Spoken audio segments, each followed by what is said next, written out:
Hi எல்லாருக்கும் வணக்கம். Welcome to Dhana's kitchen. நம்ம இன்றைக்கி தக்காளி பருப்பு எப்படி செய்கிறதுன்னு பார்க்க போகிறோம். இது வந்து சூடான சாதத்து கூட சாப்பிட ரொம்ப சூப்பராக இருக்கும். இப்போ தான் நம்ம சேனலுக்கு வரீங்கன்னா சப்ஸ்கிரைப் பண்ணிட்டு பாருங்கள். அப்போ தான் நான் போடுற வீடியோ உங்களுக்கு உடனுக்குடனே வரும். இப்போ வாங்க வீடியோக்குள்ளே போகலாம். இப்போது 3/4 கப் அளவுக்கு பருப்பு நான் எடுத்திருக்கேன். இதை வந்து 2-3 டைம் நல்லா கழுவி எடுத்துக்கலாம். நல்லா கழுவிட்டு தண்ணி வந்து நல்லா தண்ணி ஊற்றிக்கோங்க.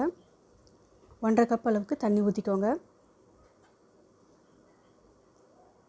இப்போது இது கூட நம்ம வந்து தக்காளி மீடியம் சைஸ் தக்காளி 2 எடுத்திருக்கேன். சின்ன தக்காளியாக இருந்தால் 3 சேர்த்திக்கோங்க. இப்போ இது கூட பெரிய வெங்காயம் பாதி, பச்சை மிளகா 3, பூண்டு 8 பல் சேர்த்திக்கோங்க. அடுத்ததாக சீரகம் 1/2 டேபிள் ஸ்பூன், மிளகு 1/4 டீஸ்பூன் அளவுக்கு சேர்த்திக்கோங்க. இப்போது அடுத்ததாக வந்து நம்ம மிளகாய் பொடி 1 டேபிள் ஸ்பூன் அளவுக்கு சேர்த்திக்கோங்க. மஞ்சத்தூள் 1/4 டீஸ்பூன் அளவுக்கு சேர்த்திக்கோங்க. இப்போ இது எல்லாத்தையும் சேர்த்ததுக்கு அப்புறமா நல்லெண்ணெய் 1/4 டீஸ்பூன் அளவுக்கு விட்டுக்கோங்க. அப்போ தான் பொங்கு வராமல் நல்லா வெந்து குலைவாக வரும். அதனால தான் நல்லெண்ணெய் சேர்த்துறது. இப்போ எல்லாத்தையும் நல்லா கலந்து கொடுத்துக்கோங்க. கலந்து கொடுத்துட்டு குக்கர் மூடி போட்டுருங்க. இப்போ ஸ்டவ் ஆன் பண்ணி விட்டுருங்க. இப்போது 3 விசில் விட்டு எடுத்துக்கோங்க ஹை ஃப்ளேமில். இப்போ 3 விசில் வந்துடுச்சு. இப்போ ப்ரெஷர் ரிலீஸ் ஆனதுக்கப்புறம் ஓப்பன் பண்ணி பார்க்கலாம். பாருங்கள், பருப்பு நல்லா வெந்து வந்திருக்குது. இப்போ இதை மத்து வச்சு நல்லா கடைஞ்சிக்கோங்க. இப்படி நல்லா கடைஞ்சிட்டு எடுத்து வச்சுக்கோங்க. இப்போது ஒரு பாத்திரம் வச்சு தாளிக்க ஆரம்பிச்சிடலாம். எண்ணெய் ஒரு குளிக்கரண்டி அளவுக்கு எண்ணெய் ஊற்றிக்கோங்க. எண்ணெய் சூடானதுக்கப்புறம் கடுகு 1/2 டேபிள் ஸ்பூன் அளவுக்கு சேர்த்திக்கோங்க. இப்போ இந்த கடுகு வந்து நல்லா பொரிஞ்சு வரட்டும்.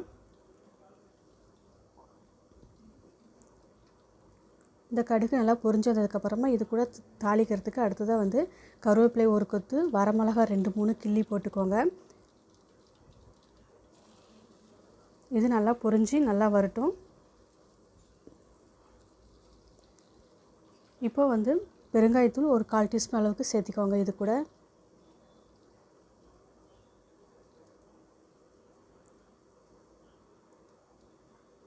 இப்போது நம்ம கடைஞ்சி வச்சுருக்கிற பருப்பை நம்ம இதில் ஊற்றிடலாம்.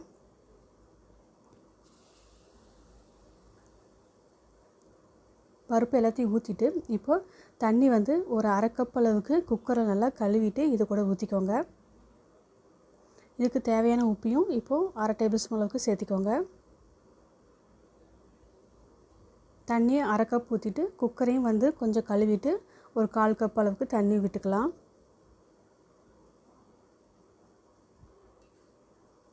இப்போ வந்து நல்லா எல்லாத்தையும் கலந்து கொடுத்துருங்க. இப்போ வந்து சின்ன நெல்லிக்காய் அளவுக்கு புளியை வந்து கரைச்சி சேர்த்திக்கோங்க. புளிப்பு நிறையா சேர்த்தக்கூடாது. ஏற்கனவே தக்காளி நல்லா புளிப்பு, சின்ன அளவு மட்டும் புளிப்பு ஊற்றிக்கோங்க. இது வந்து 2-3 நிமிஷம் நல்லா கொதித்து வரட்டும். பாருங்கள், சூப்பராக நல்லா கொதித்து வந்திருக்குது. அவ்வளோதான், தக்காளி பருப்பு இப்போ ரெடி ஆயிடுச்சு. சூடான சாதத்தை கூட சாப்பிட்டா ரொம்ப டேஸ்ட்டாக ரொம்ப நல்லாயிருக்கும். இப்போ கொத்தமல்லி இலையை கட் பண்ணி சேர்த்திக்கோங்க. அவ்வளோதான். இதே மாதிரி நீங்களும் செஞ்சு பாருங்கள். நாளைக்கு இன்னொரு வீடியோவில் பார்க்கலாம். தேங்க்யூ ஃபார் வாட்சிங்.